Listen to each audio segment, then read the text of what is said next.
Le modèle Exit Voice Loyalty des réactions individuelles au mécontentement d'Albert Otto Hirschman.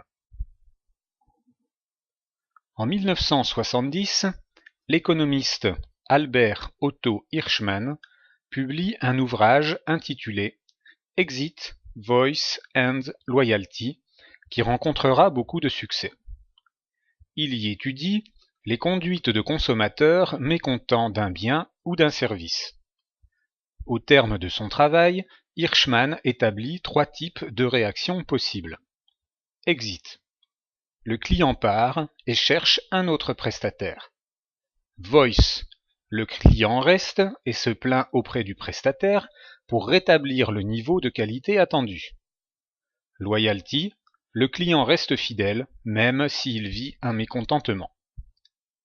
Ce modèle peut être utilisé pour comprendre les postures individuelles dans tous les contextes de changement, comme par exemple dans le cas d'un changement d'organisation du travail dans une entreprise. On peut le schématiser de la sorte. Face à un changement, un individu peut choisir de partir, en démissionnant de son entreprise par exemple, ou de rester.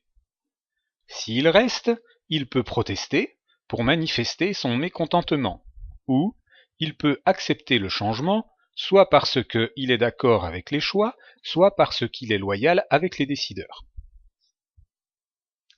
En 1988, le sociologue Guy Bajois publie un article dans la Revue française de sociologie intitulé Exit, Voice, Loyalty and Apathy, les réactions individuelles au mécontentement. Il y propose de compléter le modèle d'Hirschman par une 4e réaction typique, l'apathie. Il donne l'exemple suivant dans une entreprise. Il sait qu'il est inutile de protester, et il n'ose pas prendre le risque de s'en aller. Donc il reste. Il fait son boulot, juste ce qu'il faut, tout en profitant des avantages de son statut. Cette réaction s'apparente à une forme de grève du zèle. On manifeste son mécontentement par le silence.